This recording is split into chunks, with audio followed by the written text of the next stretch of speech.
Hello guys, I am Vaishali Kikan from Vaishali ji learning और हम लोग डिस्कस कर रहे हैं वीएलएसआई टेक्नोलॉजी। अब वीएलएसआई टेक्नोलॉजी में हम नेक्स्ट यूनिट पर हैं जो कि है एपिटैक्सी और आज हम डिस्कस करेंगे डिटेल में vapour phase epitaxy. Vapour phase epitaxy का इंट्रोडक्शन मैंने आपको पहले ही दे दिया है लास्ट वीडियो में। लास्ट वीडियो में हमने एपिटैक्सी को भी बहुत डिटेल में इंट्रोड्यूस करा है। सो आप देख सकते हैं लास्ट वीडियो जिसमें हमने एपिटैक्सी, वेपर फेज एपिटैक्सी और लिक्विड फेज एपिटैक्सी को इंट्रोड्यूस करा है। अब हम डिटेल में एनालिसिस करेंगे वेपर फेज एपिटैक्सी का। अगर मैं एपिटैक्सी डेपोजिशन मेथड को क्लासिफाई करूं तो हमारे पास तीन टाइप के एपिटैक्सी मेथड्स होते हैं: vapour phase epitaxy, liquid phase epitaxy and molecular beam epitaxy. ये तीनों को हमें डिटेल में डिस्कस करना है, जिसमें से कि लिक्विड फेज एपिटैक्सी हमने लास्ट क्लास में कवर कर लिया है। अब हम देखेंगे vapour phase epitaxy and molecular beam epitaxy.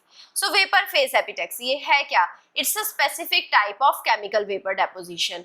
सारे vapour phase epitaxy chemical vapour deposition होते हैं, राइट, बट सारे chemical vapour deposition vapour phase epitaxy नहीं होते हैं।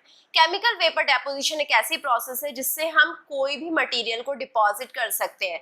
तो अगर हमें मेटलाइजेशन करना है, हमें एक मेटल की लेयर डिपॉजिट करनी है, तो उसके लिए भी हम chemical vapour deposition process use करेंगे, बट मेटल की लेयर को डिपॉजिट करना एक एपिटैक्सी प्रोसेस नहीं है। तो इसलिए हम कह सकते हैं कि सारी एपिटैक्सी केमिकल वेपर डेपोजिशन है, बट केमिकल वेपर डेपोजिशन सारे एपिटैक्सी नहीं होते, right. Reactants are introduced as gases in vapour phase epitaxy. तो नाम से ही पता लग रहा है कि ये जो रिएक्शंस हो रही है ये सब वेपर फेज में हो रही है। तो ये जो सारे रिएक्टेंट्स हैं हम एज अ गैसेस इंट्रोड्यूस करेंगे in the vapour phase epitaxy. Material to be deposited is bound to ligand. Ligands की हेल्प से हम अपनी मटेरियल को डिपॉजिट करते हैं। अब ये जो मटेरियल हम डिपॉजिट कर रहे हैं ये यहाँ पर अट्रैक्ट भी तो होना चाहिए। अगर ये जो मटेरियल, ये जो लेयर हमने इस बेस लेयर के ऊपर बनाई है ये स्टेबल नहीं है तो एपिटैक्सियल लेयर नहीं कहलाएगी। तो कैसे स्टेबल होएगी? With the help of ligands. Ligands क्या करेंगे? डिसोशिएट होंगे। It will allow to desired chemistry to reach the surface. Ligands dissociate होकर सरफेस पर डिजायर्ड केमिस्ट्री के थ्रू पहुंच जाएंगे। कुछ हमारे एटम्स होंगे वो डिसॉल्व होंगे। डिसॉल्व मतलब मैंने आपको लास्ट क्लास में भी बताया था, कुछ सिलिकॉन एटम्स हमारे सबस्ट्रेट से अवे चले जाएंगे। सिलिकॉन या जो भी आपने एपिटैक्सियल लेयर में एटम्स लिए हैं वो एटम्स यहाँ पर एब्जॉर्ब होने की जगह यहाँ से अवे चले जाएंगे, राइट। एब्जॉर्ब कैसे हो रहे हैं? एब्जॉर्ब कैसे हो रहे हैं? एब्जॉर्ब हो रहे हैं with the help of the ligand chemistry. Dissolve क्यों हो रहे हैं? क्योंकि हम हाई टेम्परेचर पे प्रोसेस कर रहे हैं, इनके अंदर जो वाइब्रेशंस है वो ज्यादा हो जाएगी और ये यहाँ से डिसॉल्व भी कर जाएंगे। तो हमें एड्सॉर्प्शन चाहिए या डिसॉर्प्शन? हमें एड्सॉर्प्शन चाहिए, जिससे कि ये जो लेयर है यहाँ पर स्टेबल रहे, राइट। अगर डिसॉर्प्शन हो रहा है तो हमारे पास एचिंग हो रहा है। एचिंग मतलब कि हमारे जो एटम्स हैं वहां से जा रहे हैं, और एड्सॉर्ब हो रहा है तो मतलब डेपोजिशन हो रहा है जो हमें रिक्वायर्ड है, राइट। जो मोस्टली एड्सॉर्ब्ड एटम्स हैं वो क्रिस्टलोग्राफिक पोजीशन फाइंड आउट कर लेंगे और उसके अकॉर्डिंग वो वहां एड्सॉर्ब हो जाएंगे। अगर हम SiCl4 की बात करें तो SiCl4 का रिएक्शन क्या होगा? SiCl4 + 2H2 give silicon + 4HCl। Silicon जो यहाँ पर ये जो बन रहा है ये सॉलिड स्टेट में बन रहा है, और ये जो हमने रिएक्टेंट्स लिए थे आप देख पा रहे हैं दोनों गैस फेज में थे, तो जिससे हमारे पास सॉलिड स्टेट सिलिकॉन बन गया है। SiCl4 is introduced with hydrogen in the gaseous form.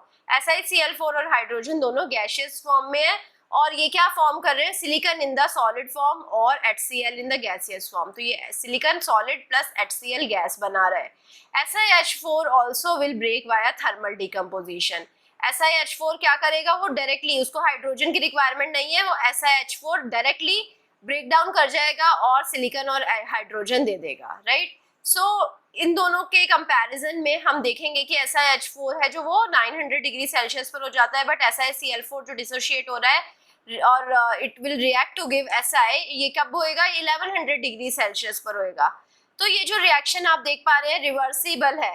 तो इस रिवर्सिबल रिएक्शन की वजह से यहाँ पर अगर HCl का अमाउंट इंक्रीज हो जाएगा तो मतलब प्रोडक्ट का अमाउंट इंक्रीज हो गया, तो मतलब ये जो रिएक्शन है ये बैक साइड मूव करने लग जाएगी। तो सिलिकॉन HCl के साथ कंबाइन कर SiCl4 देने लग जाएगा। इस केस में हमें एचिंग मिलने लग जाएगी। तो हम क्या करते हैं? HCl का अमाउंट कंट्रोल्ड रखते हैं, HCl को वेंट आउट करते रहते हैं, जिससे कि रिएक्शन फॉरवर्ड डायरेक्शन में मूव करे। HCl जैसे ही प्रोड्यूस होता है इसको वहां से हटा देते हैं।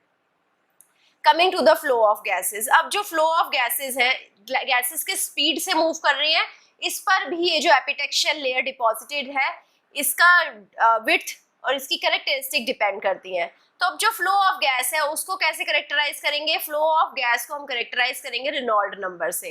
रेनॉल्ड नंबर क्या होता है? DV rho upon mu. D क्या है? Diameter of the tube through which the gas flow is taking place, right. तो डायमीटर है जिस ट्यूब के थ्रू गैस फ्लो चल रही है, उस ट्यूब का डायमीटर इज डी। वी क्या है? Velocity of gas flow. Rho क्या है? The density of gas. और म्यू है विस्कोसिटी ऑफ गैस। तो हम ये सारे पैरामीटर्स रखेंगे और हम रेनॉल्ड नंबर निकाल लेंगे। रेनॉल्ड नंबर अगर ग्रेटर देन 2000 हुआ तो turbulent flow, Reynold number less than 2000 हुआ तो लैमिनार फ्लो।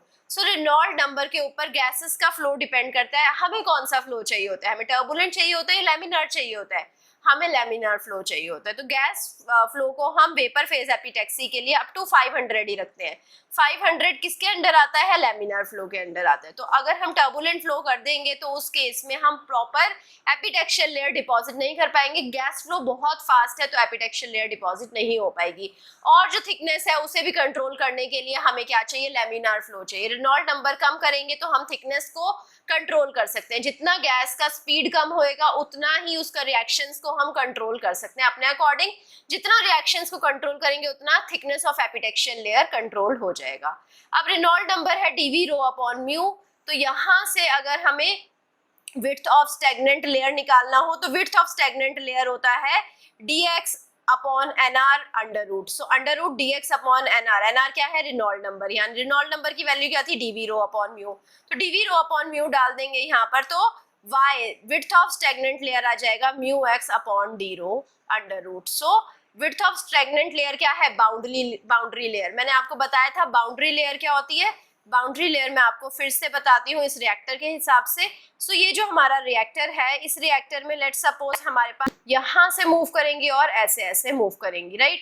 सो ये जो फर्स्ट लेयर है गैस की उसका डिस्टेंस है सबस्ट्रेट से, ये है हमारा बाउंड्री लेयर, राइट। सो इस बाउंड्री लेयर पे width of epitaxial layer depend करती है, राइट। सो जो y है, y is equal to under root mu x upon D rho. So width of stagnant layer depend करती है y dependent upon x कि कितना width है हमारा एपिटैक्शियल लेयर का। Width of stagnant layer will increase as we move along the pipe. तो जैसे जैसे पाइप में मूव करते रहेंगे बाउंड्री लेयर ऊपर ऊपर की तरफ चलती जाएगी। वी ऑल नो कि गैस ऊपर की तरफ मूव करते हैं जैसे ही टेम्परेचर इंक्रीज करते हैं। सो x और v हम क्या करेंगे? कंट्रोल्ड रखेंगे। अब coming to the cold wall reactor और हॉट वॉल रिएक्टर, दोनों में से कौन सा प्रेफर करेंगे? कोल्ड वॉल रिएक्टर वो रिएक्टर होता है जिसकी जो वॉल्स होती हैं वो कोल्ड होती हैं। तो अब अगर हम इम्प्यूरिटीज की बात करें, हमें एपिटैक्शियल लेयर में क्या चाहिए? हमें हाई प्योरिटी चाहिए। तो इम्प्यूरिटी हमें एपिटैक्शियल लेयर के ऊपर नहीं चाहिए। तो क्या करना चाहिए? जितनी भी इम्प्यूरिटीज हैं रिएक्टर के अंदर वो जाकर रिएक्टर की वॉल्स पर चिपक जाए। बट अगर हमारे पास कोल्ड वॉल रिएक्टर है तो इम्प्यूरिटीज यस वॉल पे जाकर चिपक सकती हैं। बट अगर हमारे पास हॉट वॉल रिएक्टर है, हॉट वॉल रिएक्टर में जो वॉल्स हैं उनका टेम्परेचर बहुत ज्यादा है जिसकी वजह से इम्प्यूरिटी जैसे ही रिएक्टर की वॉल्स पे जाएंगी उनको बहुत ज्यादा वाइब्रेशन मिलेगा तो वहां से वापस से उठकर सबस्ट्रेट के ऊपर आ जाएंगी। सबस्ट्रेट का टेम्परेचर अगर वॉल से के टेम्परेचर से कम है तो इम्प्यूरिटी सबस्ट्रेट के ऊपर आना प्रेफर करेंगी जिसकी वजह से एपिटैक्शियल लेयर के अंदर ज्यादा इम्प्यूरिटीज आ जाएंगी। हमें ये डिजायर्ड नहीं है तो हम क्या करते हैं? कोल्ड वॉल रिएक्टर प्रेफर करते हैं जिससे रिएक्टर की वॉल कोल्ड रहेंगी, सारी इम्प्यूरिटी सबस्ट्रेट की तरफ से मूव कर रिएक्टर की वॉल्स पे डिपॉजिट हो जाएंगी और हमें जो सबस्ट्रेट मिलेगा वो हाईली प्योर सबस्ट्रेट मिल जाएगा। So if the reactor wall is cold, then the contamination deposition tend to be on the reactor wall, right? Cold wall पे जो कंटेमिनेशंस होंगे, इम्प्यूरिटीज होंगी वो वॉल पर रिएक्ट करेंगी, जबकि अगर वॉल हॉट है तो कंटेमिनेशन कहाँ डिपॉजिट होएगा? वो सैंपल के ऊपर डिपॉजिट हो जाएगा। इसी वजह से हम कोल्ड वॉल रिएक्टर को प्रेफर करते हैं over the hot wall reactor. Coming to the precursors for vapour phase epitaxy. Precursors क्या होते हैं? They must be sufficiently volatile to allow acceptable growth rate। जो हमारे प्रिकर्सर्स, जो हमारे रिएक्टेंट्स होते हैं वो वॉलेटाइल होने चाहिए, वो गैस फेज में होने चाहिए जिससे कि डिजायर्ड ग्रोथ रेट आ जाए, राइट। हमें डिजायर्ड टेम्परेचर चाहिए जो कि पायरोलिसिस में हेल्प करेगा। पायरोलिसिस क्या होता है? विदाउट ऑक्सीडेशन अगर हमें रिडक्शन करना हो, राइट। सो जैसे SiH4 है, SiH4 को हम डायरेक्टली रिड्यूस करते हैं सिलिकॉन में, तो ये प्रोसेस होता है पायरोलिसिस। तो हमें एक पर्टिकुलर टेम्परेचर चाहिए, एक पर्टिकुलर टेम्परेचर पर हम पायरोलिसिस कराते हैं, राइट। अब यहाँ पर लेस हजार्डस केमिकल्स प्रेफर्ड है। मैंने आपको लास्ट क्लास में बताया था जब भी हम डोपेंट के प्रिकर्सर गैसेस लेते हैं, रिएक्टेंट गैसेस लेते हैं, आर्सिन, फॉस्फीन, तो ये थोड़े हजार्डस गैसेस है जिससे ह्यूमन लाइफ को थोड़ा प्रॉब्लम हो सकता है, ह्यूमन लाइफ डेंजर में आ सकती है अगर ये गैसेस लीक हो जाए। सो हम क्या करते हैं, हम आर्सिन, फॉस्फीन गैसेस को हम डायरेक्टली ना लेकर इनके हम सेफर कंपाउंड्स ले लेते हैं, जैसे कि arsine is highly toxic and we use T-butyl arsine instead of arsine।